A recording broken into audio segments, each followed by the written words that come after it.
next up, before we get to Jay, we're gonna do Lauren Stacy. Lauren, a few years ago, was in the same, well, not the same exact, we never came here. But she was also going through leadership tomorrow, not that long ago. So she kind of understands. So without any other further ado, that's all the intro you get. So Chris went on and I thought that it was wonderful, so we decided to let him talk a little bit longer. So my thing, I'm going to be super short. My name is Lauren Stacy. I work for Angelina College. I'm the recruiting manager there. But what I was going to do with y'all was a little bit of entrepreneurial brainstorming, Shark Tank type stuff where we could dig in and kind of think of problems and solutions. We don't have tons of time for that anymore because we've got Jay ready to go and he's really got an awesome presentation for you. But what I did want to let you know is that at Angelina College, we have a small business development center. And what they will do is help walk you through the entrepreneurial process. So if you do have an idea for a solution, that's what a lot of entrepreneurs are. They just come up with solutions to everyday problems or ways to make your life a little bit easier. And so if you've got those types of ideas, but you don't necessarily know where to start, we have resources at Angelina College, and we would love to help you with that. We can help you create a small business plan. What does funding look like? How do you get these loans?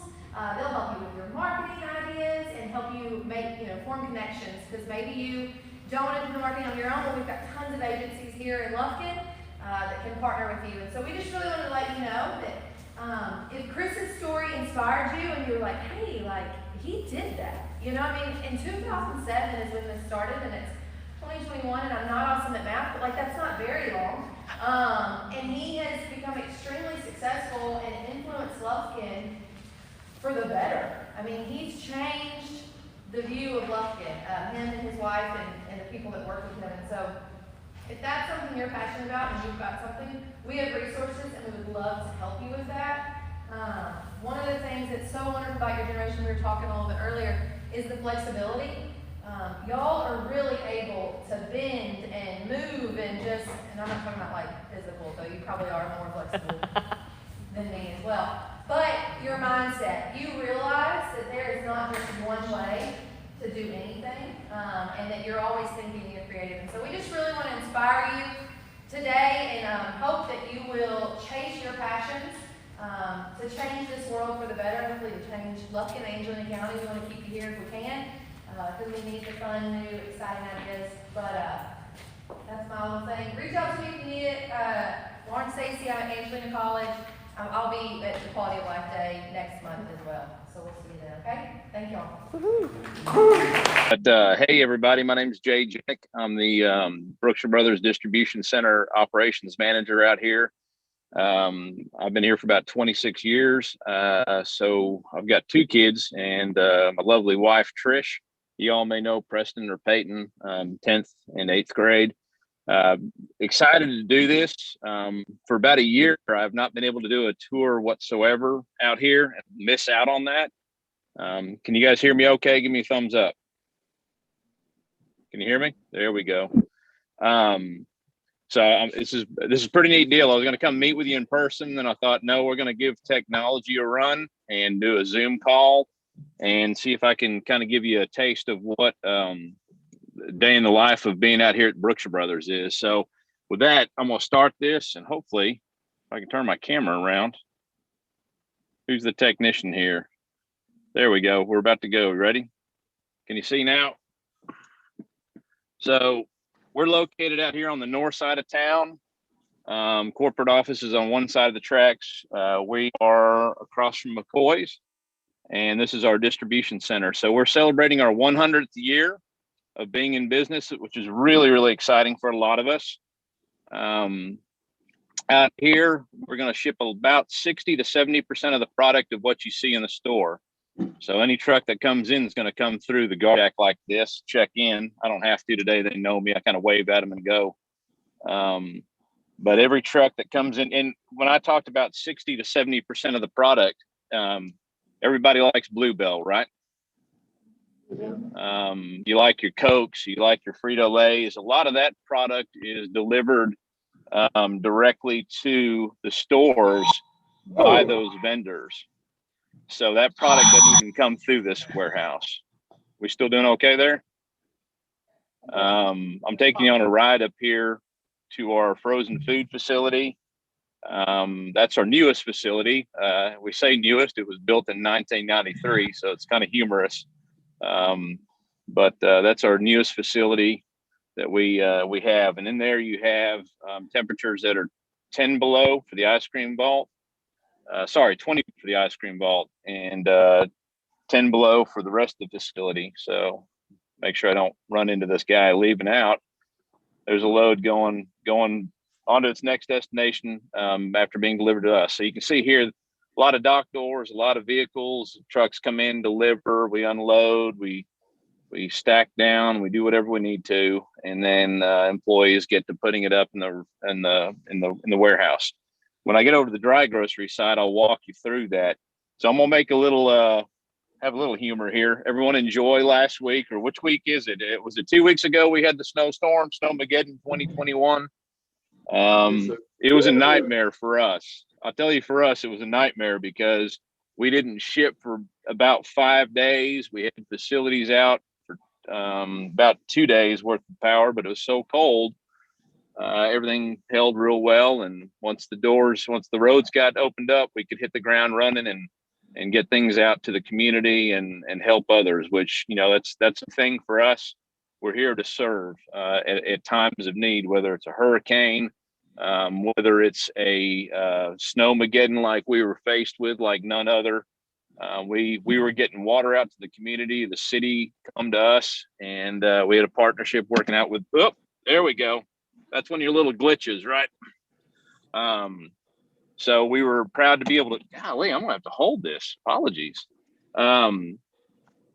It was a big partnership and a blessing in itself to be able to get water out to a community that was in need and had a bunch of people wanting water, needing water, and it was a matter of survival at that point. So here on our right-hand side, we've got our truck shop, one of our cool vehicles out front here, Mack Truck. We own and operate all of our own fleet.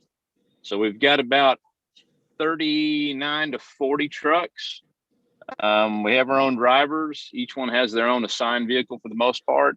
A few trailers here that you see being worked. Refrigerated trailers are going to have this refrigeration unit up top. So anything that you have that goes in your refrigerator is going to go in that particular trailer. Other trailers that don't have that refrigerated unit on it are dry grocery trailers. So those are the ones that you're going to see that go in our pantry. This is our main facility here. We've got produce dairy off left and off this way, and off to your right, the dry grocery side.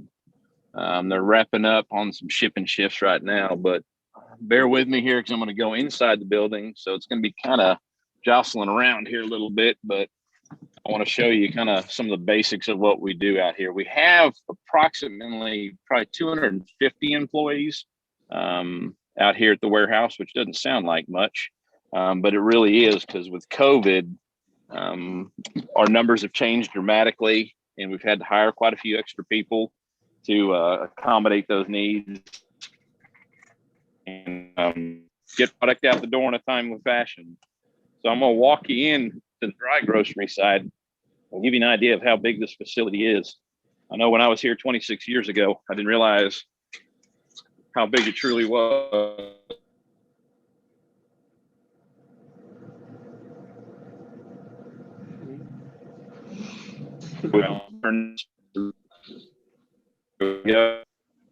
You there?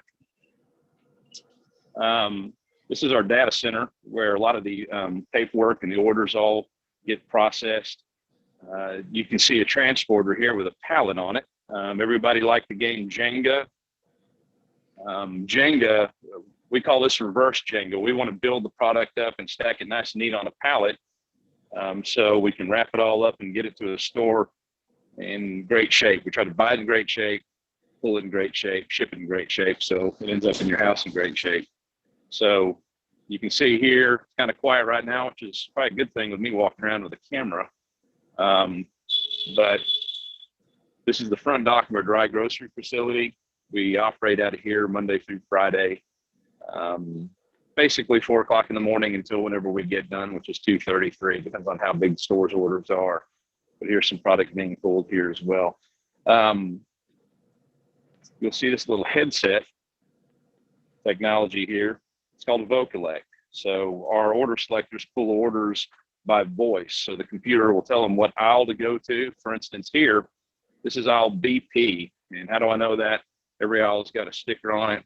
Every slot's got a location on it with a check digit. You see this check digit right here.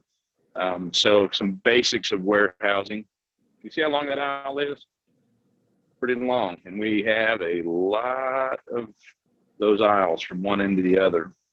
So basic warehousing stuff, and what we do out here is the product will come in on the dock over here in the grocery side on the evening shift, and lift drivers will put it overhead. So I'm standing here on ground level.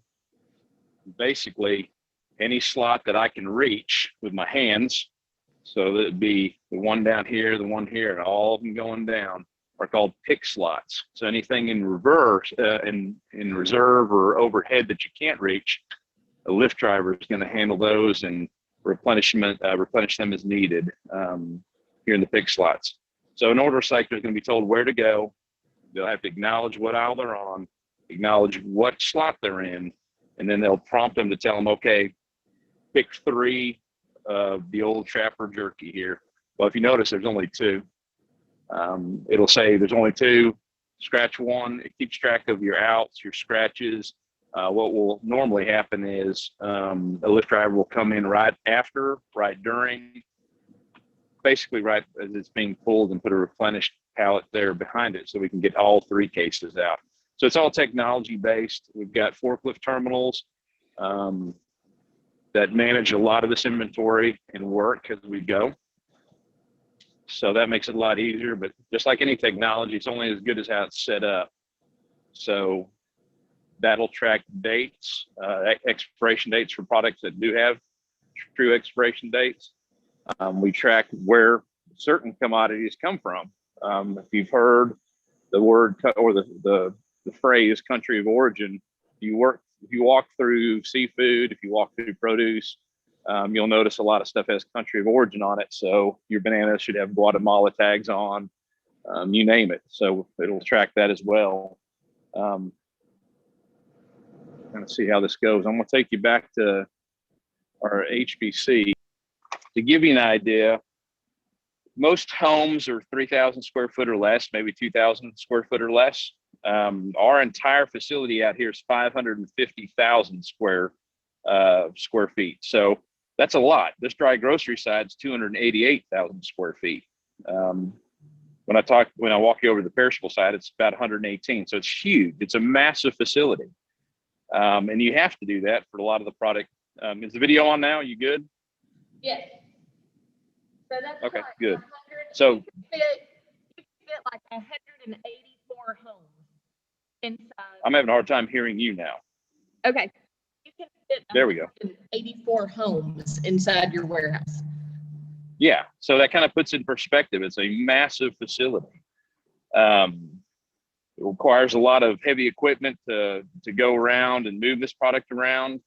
It takes a lot of manpower, lady power, all that to actually stack that product and get it on the pallet itself shipped to the stores. And that's one thing I've learned over the years is the appreciation of what it takes to get product to the stores in order to sell it.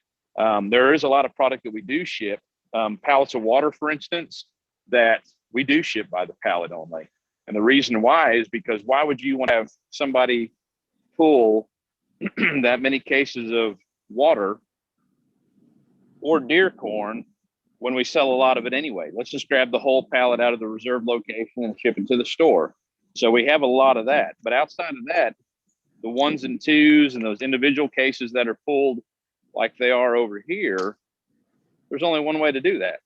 And that's to pick it by hand and put it on that plastic pallet down below and finish out the pallet, wrap it up nice and neat, and then turn around and load it on a trailer to go to the stores.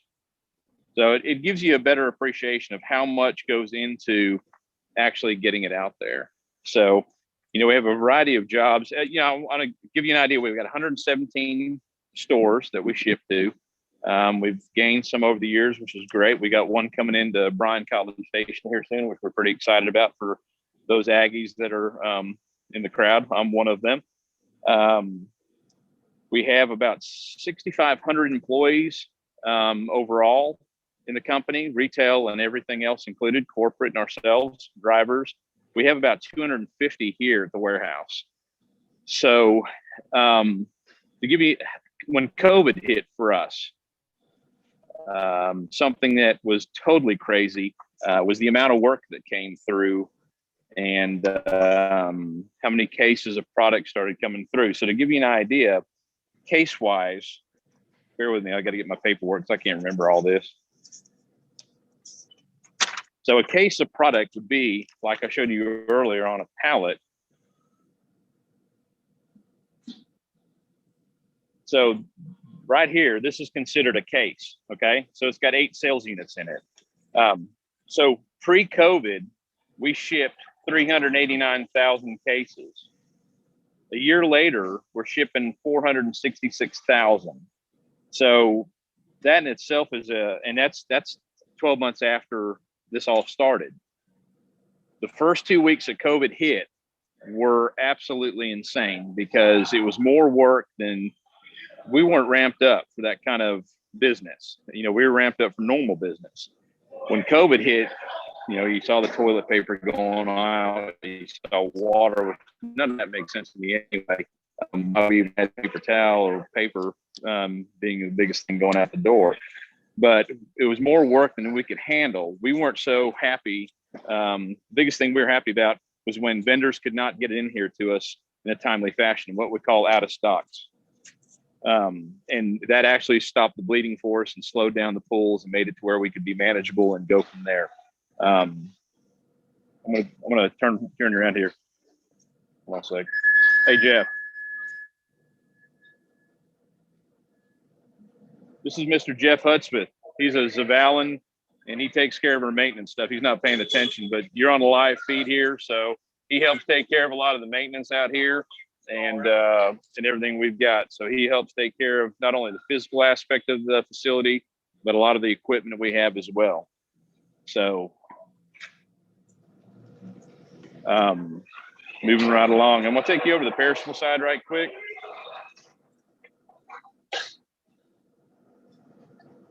I don't know if I want to see the recording of this or not when I get done. It's going to be so jagged, but hopefully it gives you guys a pretty. They're to go pull over on the grocery side and finish things out.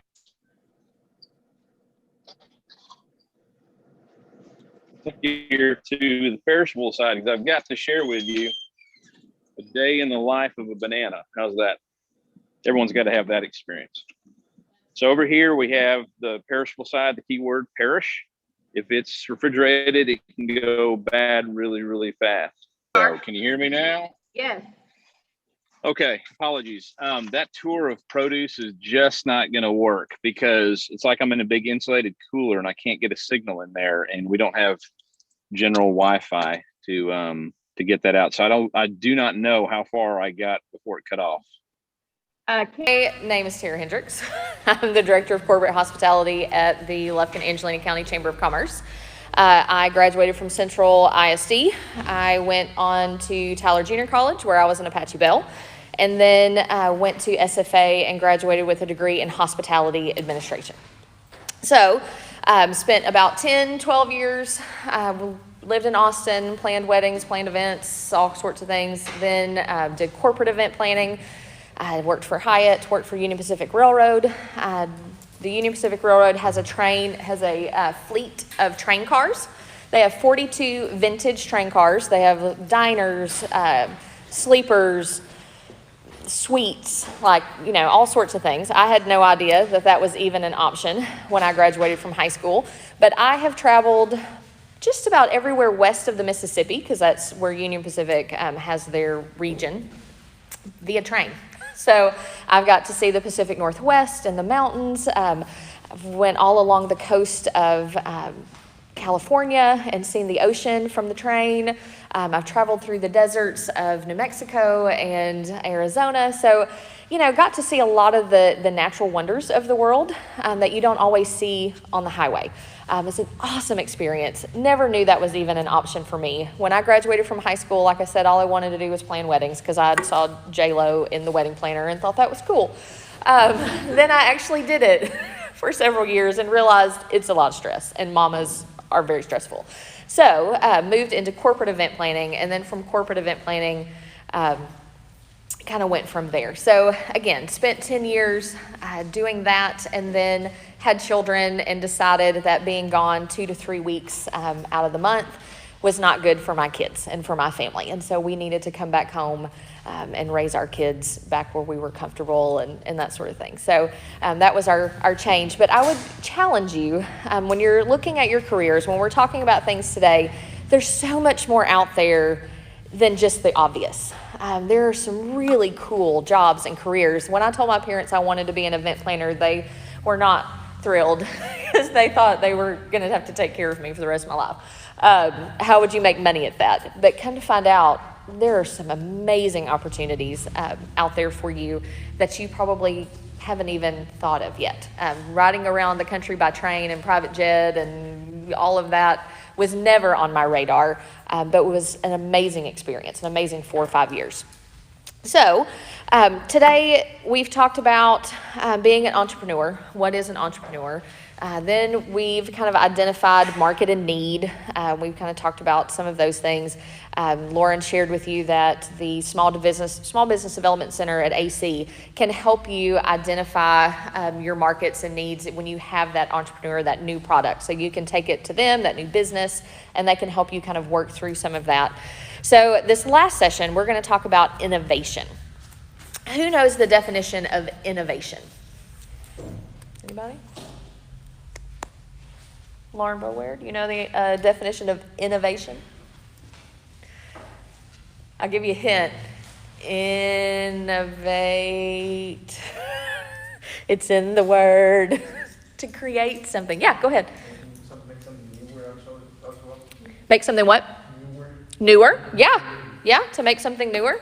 So the Webster Dictionary definition is new, original, or groundbreaking.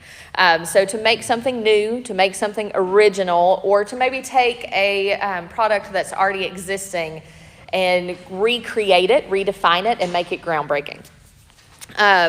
Innovative ideas are sometimes high-tech innovations, but not always.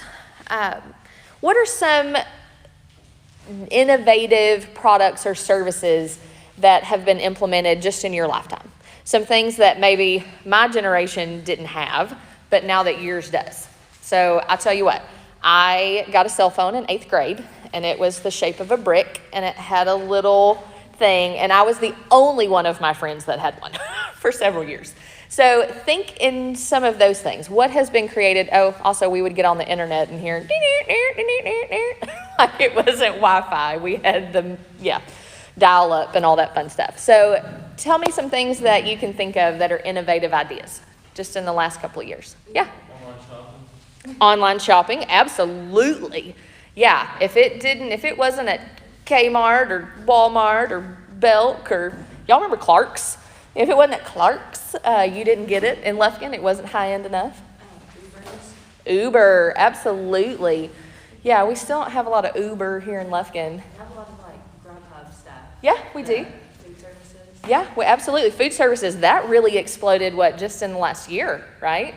So that was a new and innovative idea that met a demand, met a need, right? Because we were all trapped at home and nobody wanted to cook. What else?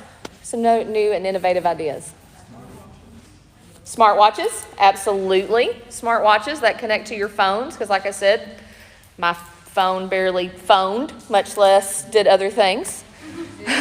Zoom, yeah. Zoom was around, but we did more conference calls and stuff. But I would say in the last year, video chats, video conferencing has really exploded. Yeah. Anything else?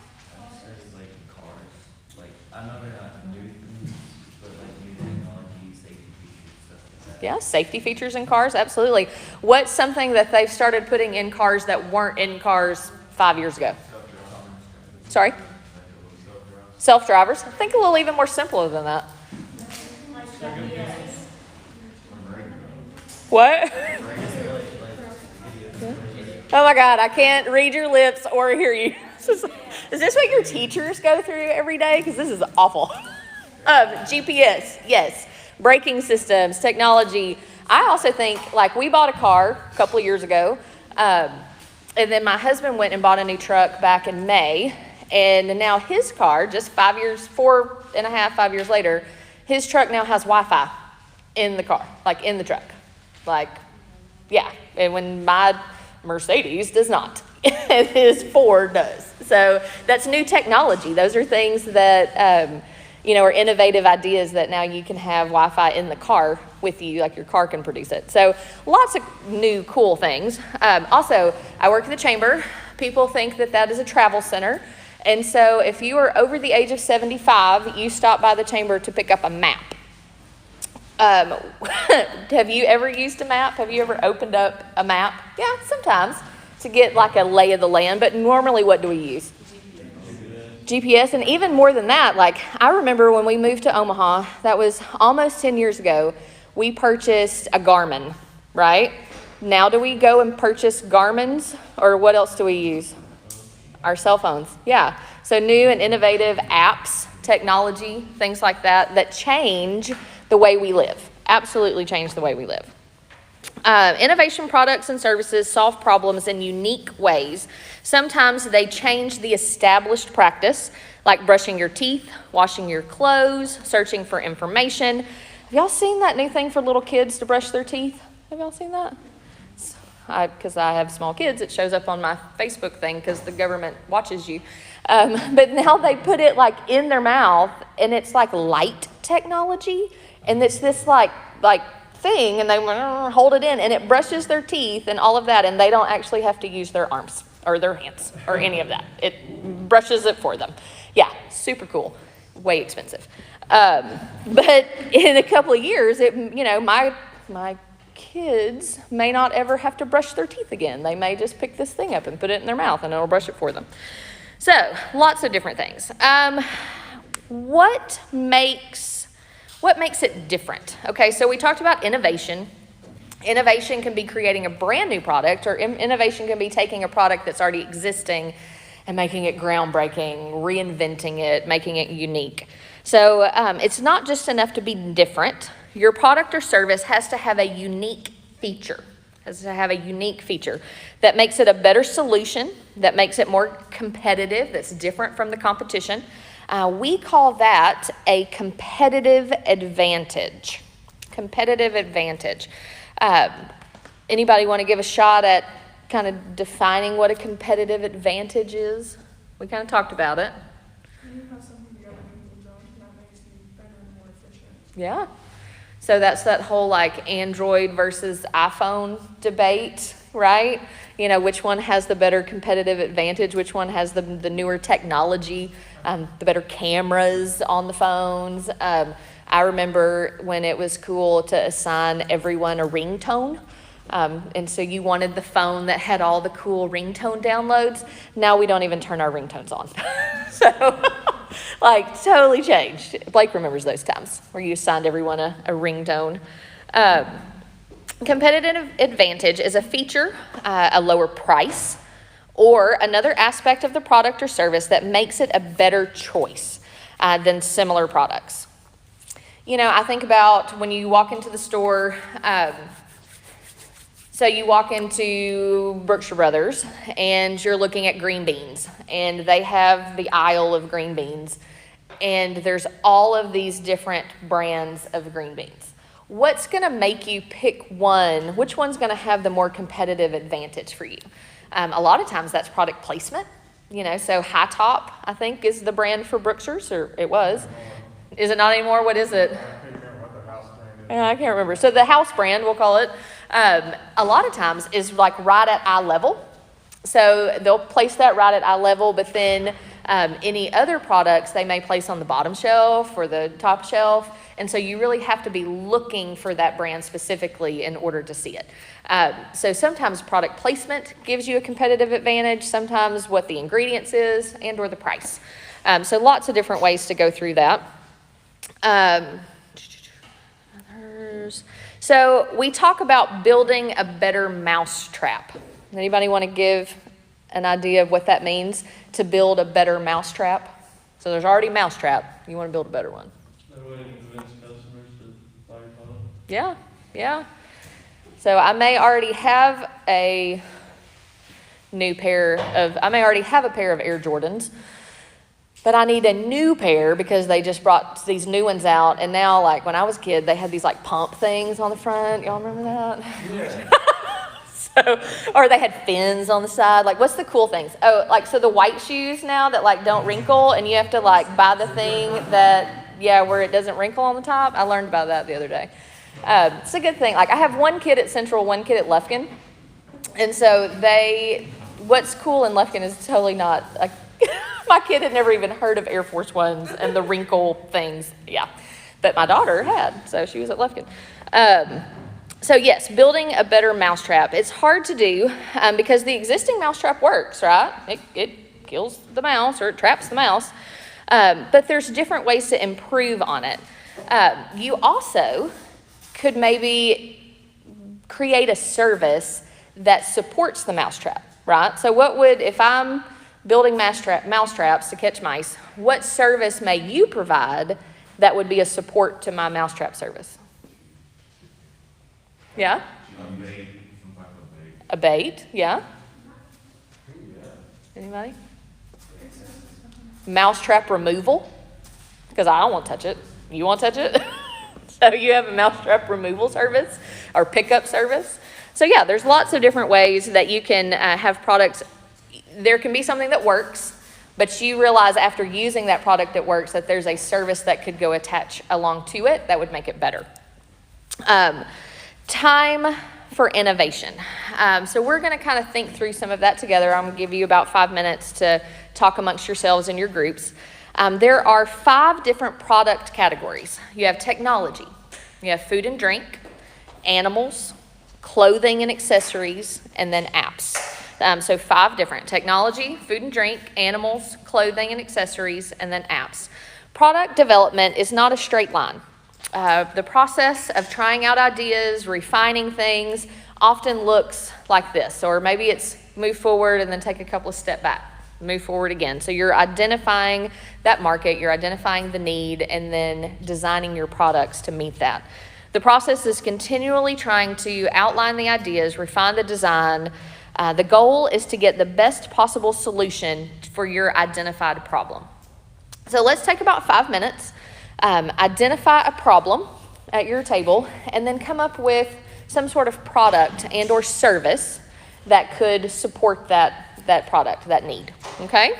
So about 5 minutes.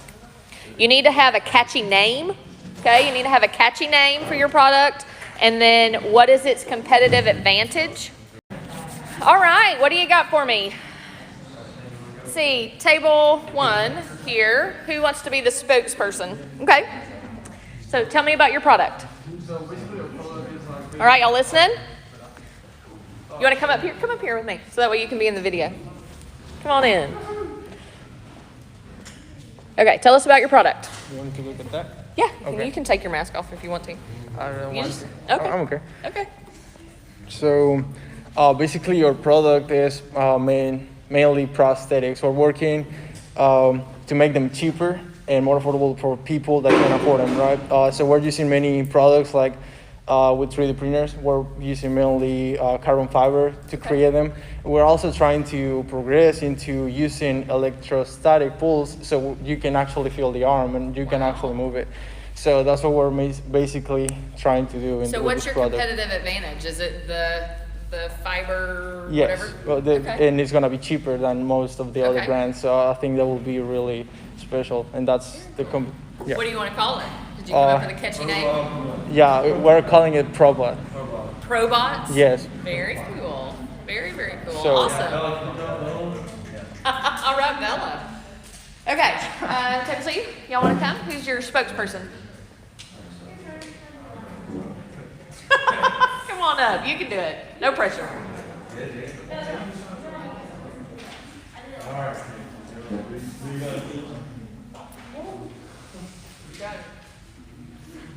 All right, what is your idea? A phone case. A phone case, okay. And what makes your phone case different than other phone cases? Because it's a chargeable case. Ooh, a chargeable phone case, And okay. the prices are lower than everybody else's. Okay, so your competitive advantage is that the price is lower, all right? And then it's also going to charge when you put your phone in it, right? Cool. And then what are you gonna call it? Catch a case. Catch a case. Catch a case. I like that. Did you make that up while you're standing here? No, I did not. Okay. No, I didn't. Well, thank you very much. I think that's a great idea. All right, table back.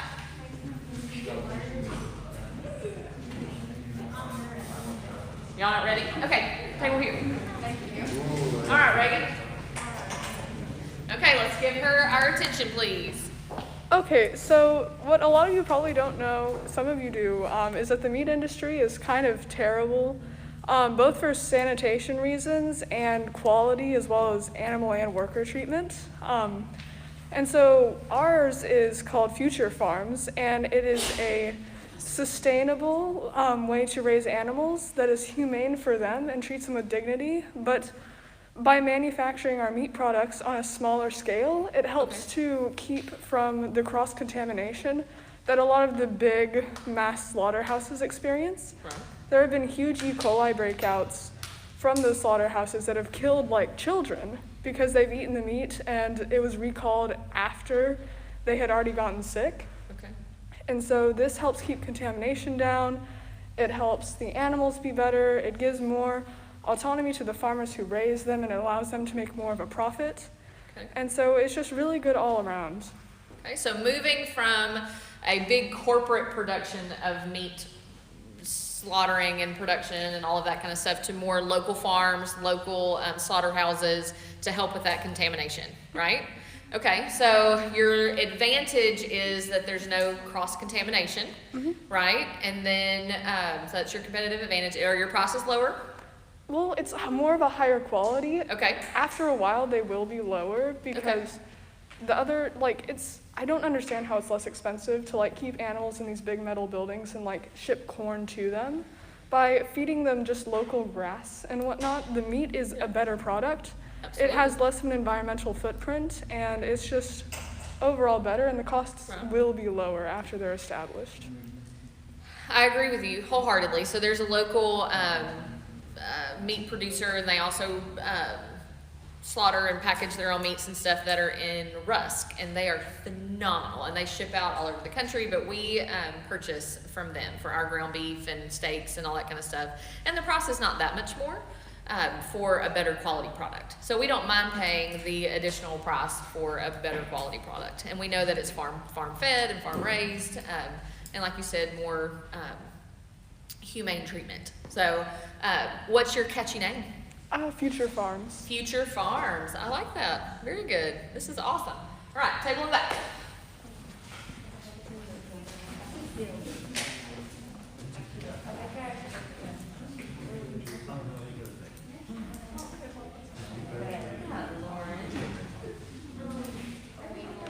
You're okay. We'll help you through it. Okay, what's your product? So like a phone that charges from the sunlight? Okay, so a solar charging phone. Yes. Okay, and what's its competitive advantage? That the battery can last up to 3 days without sunlight. Okay, And it's used for like emergency situations for like police officers and firefighters. Okay. So like, I even have a friend, do y'all know Terry Morgan Insurance? So he went to Alaska to go hunting, and they set up tent camp on this whatever. piece of ground that he thought it was. And when he woke up the next morning, his piece of ground was actually a iceberg and had broken off. And he was floating out into the middle of the ocean while everyone else was still on land. And so had he had that solar cell phone option, then he could have communicated and whatever, but they ended up, he had another type of phone. But anyways, they called in a helicopter and picked him up. So yeah, it would have like lots of purposes, like you said, for police officers and things, but also lots, hunting, hiking, that sort of thing. What are you gonna call it?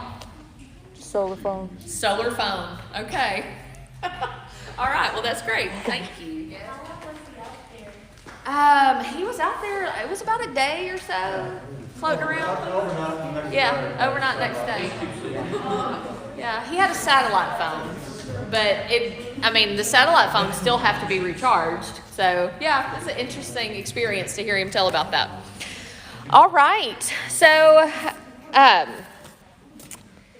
key concepts for to think about is innovation. Is a product or idea something is new, original, or groundbreaking? It must meet an identified need and a target market. To have a competitive advantage is essential to make your product or service stand out from the competition. So whether that's a new type of product, a lower price, many of y'all use that as your competitive advantage, or something that helps it to stand out from the competition. So when reviewing your entrepreneurial ideas, you need to make sure and redefine your ideas, evaluate how they're going to solve a problem or meet a need, and then what is going to be your competitive advantage if you're doing a similar product. How are you going to make your product better? Our next presenter is Blake Polino. He is the CEO of BP Media Group here in Lufkin. Blake is a vital part of our chamber network. His services can be seen all over the Lufkin and Angelina County, and especially if you listen to our chamber podcast. If you watch any of the videos and things that we put out, Blake usually has a hand in those. With video production, he does podcast production, he does real estate photography, videography, drone videography, and just for the short time that I've known Blake, he is always looking for new equipment, new software that can give him that competitive advantage. So we will welcome Blake Polino to kind of move us forward for our last presenter of the day. I don't know. Anyway, so I want to hopefully share some things with you as you start to look forward to college, to careers, whatever it is you want to do. I want to hopefully show you some ways that innovation has changed that. So by show of hands, and be prepared, I might ask you what specifically it is. Does anybody know 100% for sure what they want to do when they grow up? Grow up? That sounds kind of weird. But 100% for sure, like no one needs to change your mind, this is what your career is going to be. What is it? I want to be a computer science engineer working for either SpaceX or NASA. Oh, very cool. Medical examiner. A medical examiner? A pediatric neuropsychiatrist. Pediatric nurse psychiatrist? Anybody else? 100% know for sure what it is you're going to do. Okay? Architectural engineer, like with interior designing. Very cool. And you guys, 16 years old, somewhere kind of around that age-ish? Okay. So when I was in your position, which was not too terribly long ago, I like to think, I knew for sure exactly what I wanted to do. I knew that I was going to go into corporate America and I was going to be a CEO of a big company and I was going to do sales and marketing for these big companies and I wanted to be a president of AT&T or GE or some big company. And I was 100% positive that's what I was going to do. And nothing, when I was sitting in your situation, nothing could have changed my mind. Like I was 100% sure. But something did change my mind. I still am the CEO, but it's a company that I started. We're a small little company here in Lufkin, but we do some pretty cool things.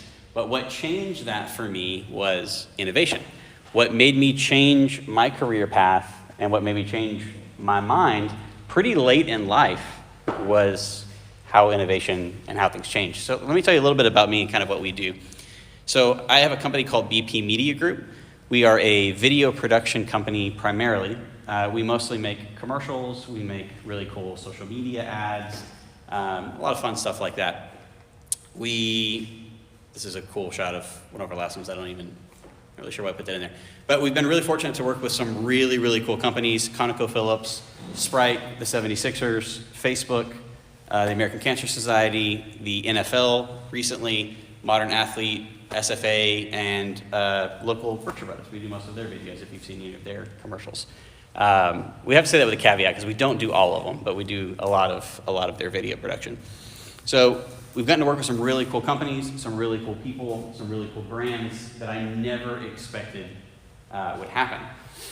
We also opened a wedding video brand. So we do wedding videos. If you've ever scrolled through Instagram and seen a wedding video of somebody that you know that made you cry, could have been us, guys included. It's okay to cry to the wedding videos. And then we started a company called BP Real Estate Photo and Video, which takes pictures of houses and people who are selling a house or a realtor is listing a house. We'll go in and we'll take the pictures and do all of the marketing and everything that comes with that. But all of this has happened because of how quickly certain things innovated. So I did actually follow that career path that I told you about. So that I was so sure about when I was 16 years old. I got into corporate America and I bounced around corporate America. Like literally bounced around. Like I had so many different jobs at so many different really big, really good companies and startup companies and tech companies. And I just kept bouncing around trying to find what it was that I wanted to do. And I found out that when I was 16 years old, I was wrong. Big time wrong. I thought, this is 100% for sure what I want to do. And it wasn't. The more I realized about corporate culture and the more time I spent in that, I just realized that that wasn't for me. So I started these companies when I was 28 years old, 28. And after a year of running these companies, I left corporate America and went full time. And I always like to give a caveat of that. When I say that I went full time, I wasn't like living at home with my parents and had no bills or anything like that. I had a wife who's in the back here and 2 kids and a house and cars. So it was a big deal. Like this was scary to me to go from, a job that gave you a paycheck every 2 weeks to go to a job where if we don't have business coming in, we just don't get paid. That's just how it works. So it was really scary, but all of this was driven by innovation. And I want to do something to kind of show you how that all worked for us. I need 2, does anyone play soccer by chance? Any soccer players? Okay. I need 1 more volunteer. Anybody? Anybody? 2? All right, y'all come over here. So what we're going to do is I'm going to show you a really cool example of how this innovation works.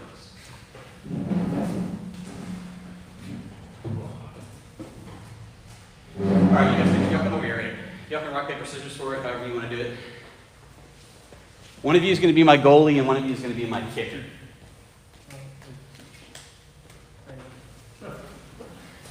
All right, whoever lost and has to be the goalie is going to be over here. All right, nice. I'm assuming that's how that went.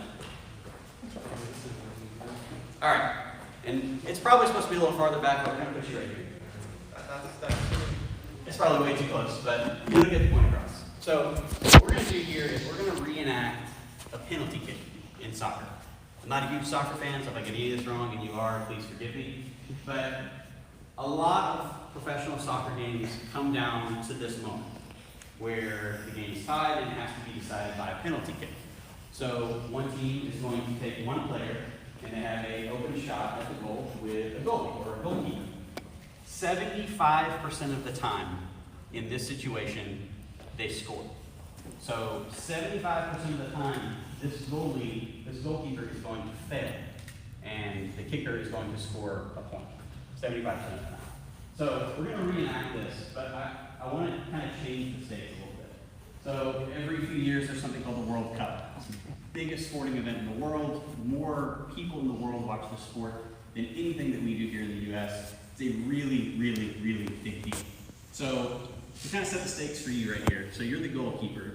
This guy's over here, he's going to kick to you, okay? But riding on your back is an entire country who is pulling for you. And if this guy who's about to score on you, he has a 75% chance that he's going to score.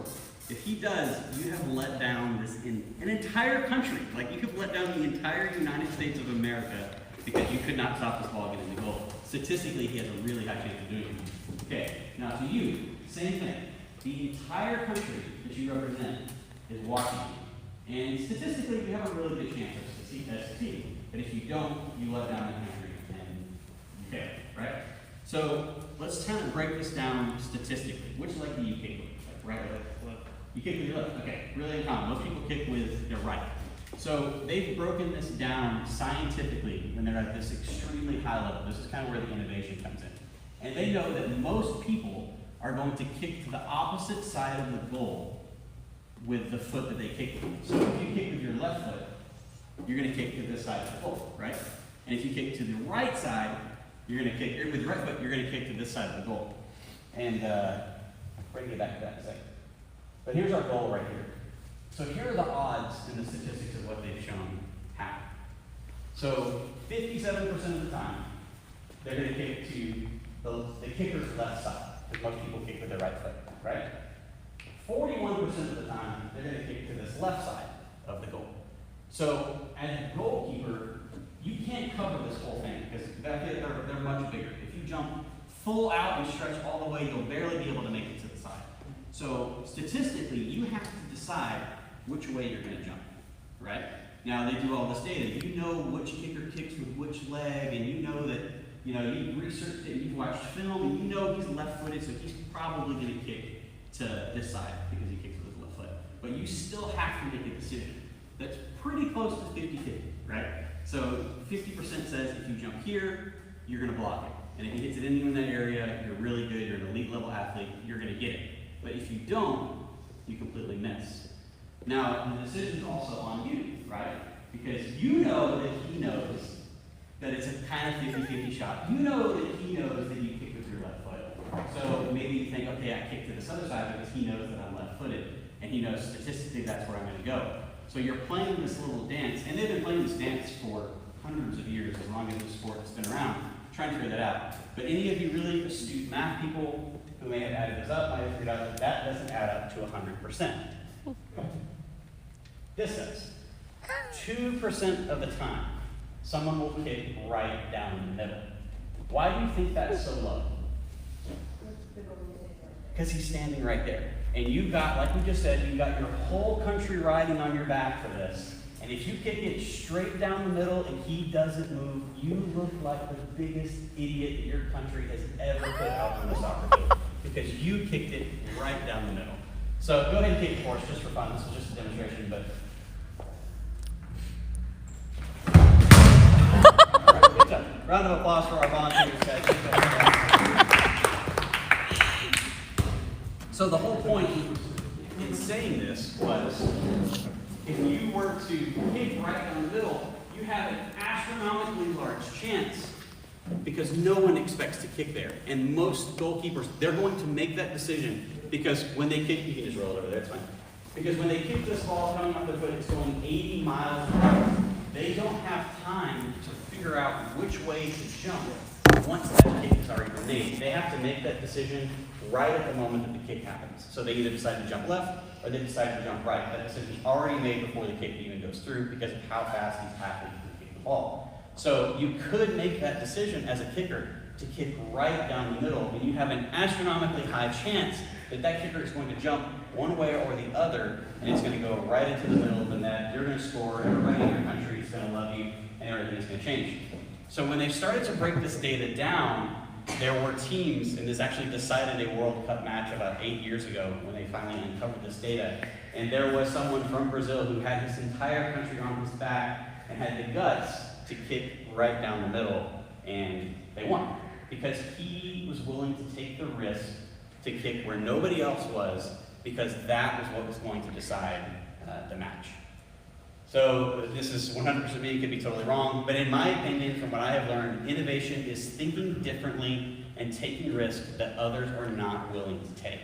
So when this soccer player, who's representing this entire country, was willing to think differently and look at the data, and he could have said, okay, 57% chance to go this way, and he could have gone with that, but instead goes with statistically what makes sense, but is way riskier, right, in the scheme of disappointing your entire country and being probably mocked for the rest of your career for kicking it right down the middle.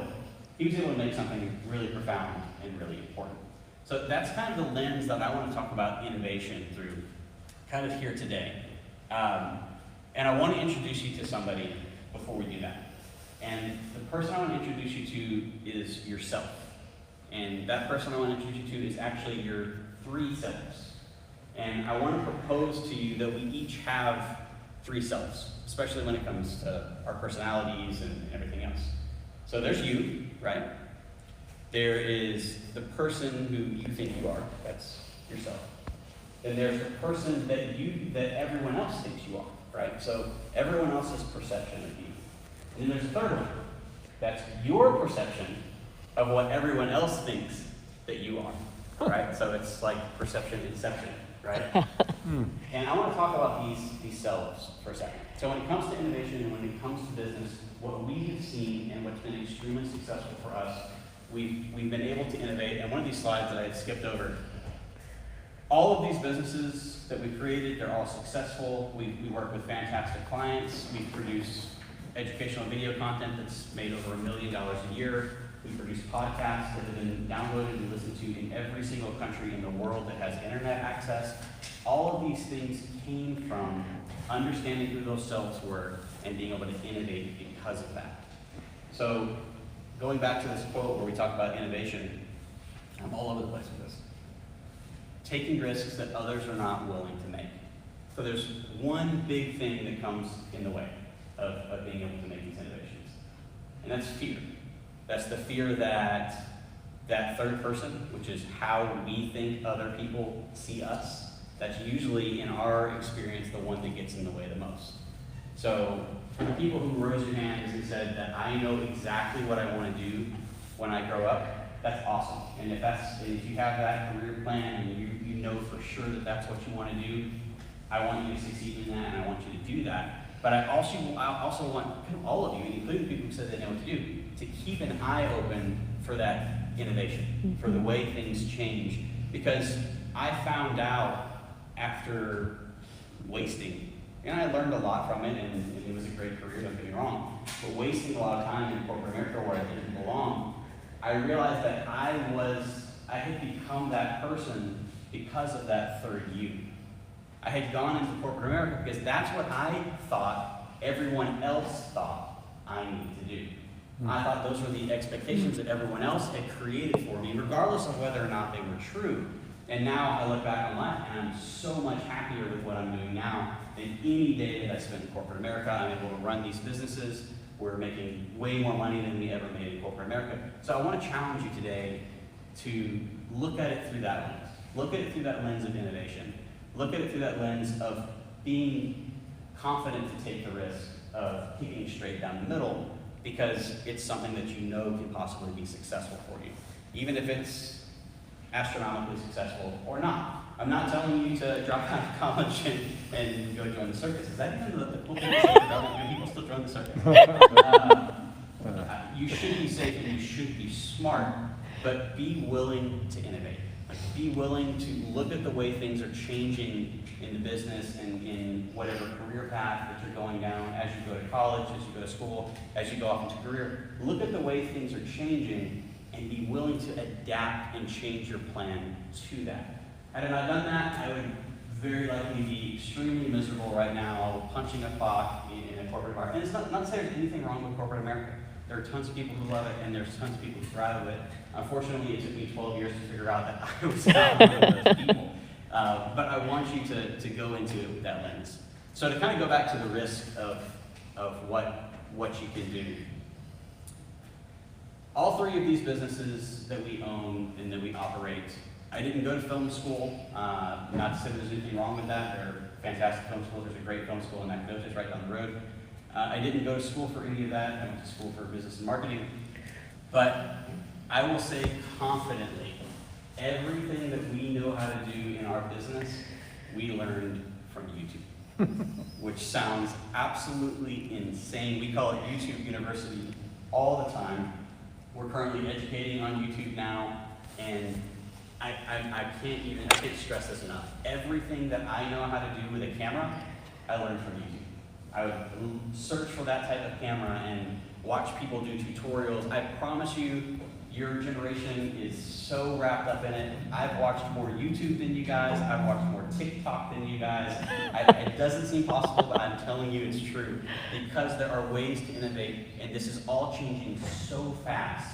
So to give you an example, when we first started our business, one of the first things that really kicked stuff off for us was drone technology. And I have a drone here. You gotta bring my backpack here, I'll grab it. And I want to show you what I mean by that. So when I got my first drone,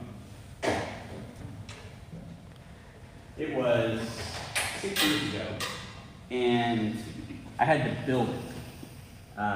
You couldn't walk into Best Buy and buy a drone, but they were just not part of regular society yet. People thought they were aliens. People called the cops on us. They still call the cops on us. But I had to build this thing. The battery was big enough that you could jumpstart a car with it. I mean, you could jumpstart a car with this battery. It took up my entire trunk to build this thing. It took like an hour to put it together. And then after all that was said and done, you had 7 minutes of flight time that I called 7 minutes of pure terror. Because it wasn't so much that you were afraid it was going to just fly into something. They would just fall out of the sky for absolutely no reason. They would just meteor toward the earth, or even scarier than that, they would fly away. They would get interference from something, and they would take off, and they would use all 7 minutes of that precious battery to fly as far away from you as possible. There was no GPS. If it was gone, you were like stomping through the woods trying to find these things. It was ridiculous. That was not 1980. That was 2014 when that happened. And now, this is our new drone. So it's significantly less than what we paid for the other one. This one will fly 5 miles before we lose signal. It can fly itself. I can press a button and tell it to take off. I can press a button on my phone and tell it I want it to fly down the road a mile and circle around a building and then take a picture and then come back and land itself. They're physically impossible to crash now. I can fly it as fast as it will fly straight at a wall, and it will stop itself because of all of the sensors and all of the technology that's happening. But the reason that I bring all this up is not to flex on how cool these drones are and all the toys that we get to play with. But when I first bought a drone, my wife was not super happy about the endeavor that I had gotten into, because at the time it was a toy, right? This was just something fun to do. But as I started to do that, I started to realize, I think people will pay me to do this. So we started making videos with the drone. We started taking pictures with the drone, and quality was, I should have brought some to show you some of our old stuff. It was absolutely horrendous, but it was a way that we innovated and a way that we changed, and something that was just rapidly changing, and still is. Like, we can't, these things are changing faster than cell phones. They're changing so fast that the government doesn't know what to do with them. So when we're having, they're imposing regulations, and you have to get licensed, and you have to get insurance, and all these different things to fly them commercially. But that's just a small example of something that we looked at that was innovative. Like, this was new, this was fresh, this was different.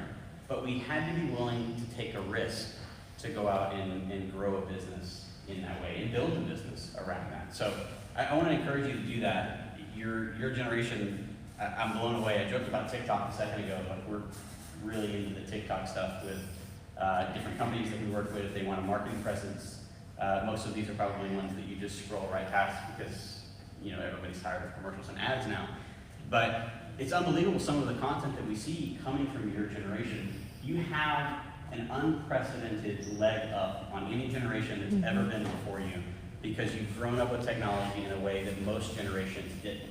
My generation did in computers, and computers were turning into touch screens and mobile devices and things like that. But some of the stuff that I see young people of your ages creating on TikTok, I mean, we make videos for a living. And I'm like, I don't even know how to do that. I would have to get on YouTube and figure out how some people are doing some of these transitions and some of the different things that they're doing. It's just absolutely, absolutely insane. So I wanted to encourage you to do that, to look at things differently, be willing to take risks, and most importantly here, fear paralyzes, curiosity empowers. Be more interested than you are afraid. So she joked, and this is a joke that kind of along anybody who knows our business, if there's a way that we can make money, we'll do it. We will completely change our business model if need be because of this part right here. The curiosity empowers.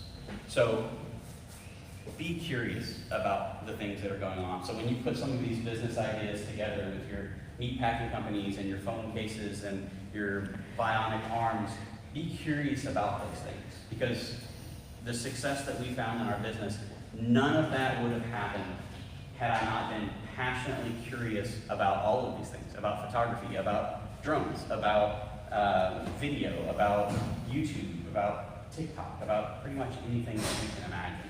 So that's kind of what I want to leave you with. And I asked permission to do this, so everybody's okay. We're going to have fun with it. But I wanted to give you a chance to experience some of that innovation and some of that technology firsthand. So are we good on time? Oh, yeah. We good? Yeah, Okay. So I'm going to actually fire this up, and we're going to take turns one by one, just to kind of show you what this technology can do. And I want each of you to have a chance to fly this around downtown Lufkin and buzz around and take some pictures and have a little fun. So we'll probably go table by table. Can we Okay. start with Yeah, that? But yeah, that's all that I had for you as far as the presentation goes. Before we do that, any questions that I can answer for anybody? Can we still have your videos? Yeah, y'all want to see a video? They're phenomenal. Thanks.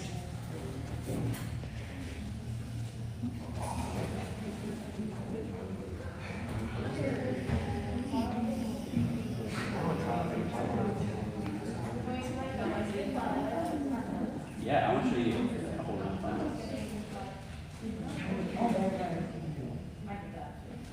So this one was not one of our biggest clients, but it's definitely one of our favorite videos we've ever made.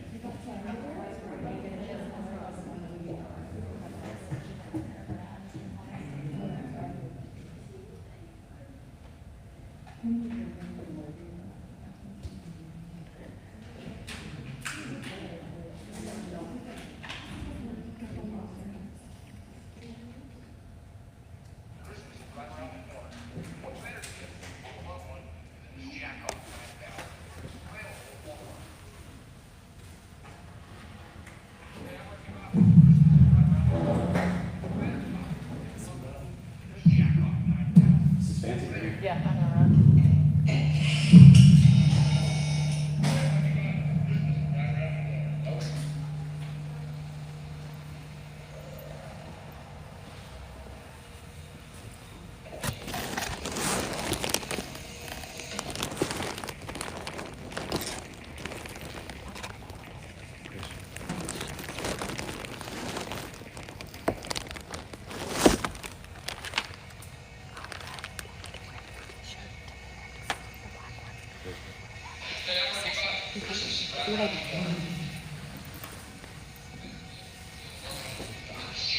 So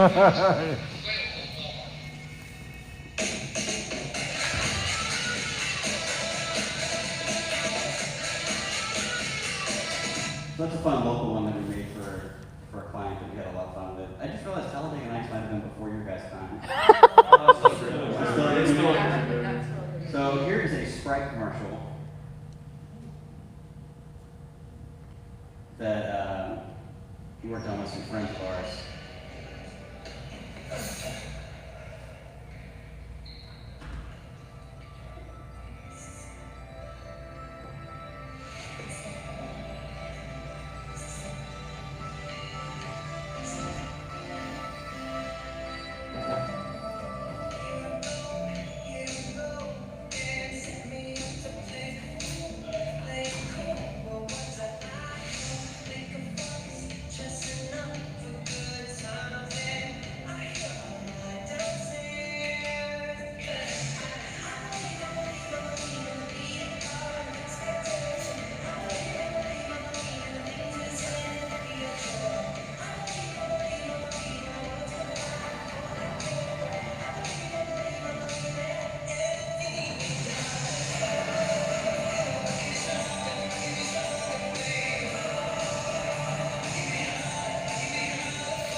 the actor in that, he's a friend of ours, his name is Seth Worley. Look him up, he'll be a really big deal here in the next few years. His acting has really taken off, and this was a really fun team to work with on that. We did post-production color on this with a really fantastic director who's a great friend of ours out of Phoenix. But yeah, that's kind of some of the stuff that we do and kind of what we get to do on a daily basis, and it's an absolute blast. But any questions I can answer for anybody before you get to go out and fly around downtown? No? All right. I probably should have asked the question before I told you where you were going to fly around downtown. So we'll probably come a table at a time, or we can just have, if you guys want to watch, you can all come out at the same time.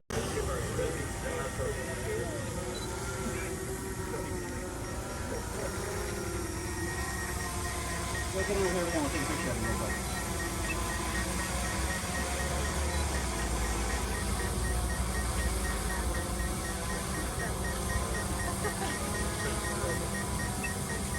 All right, 1, 2, 3, go.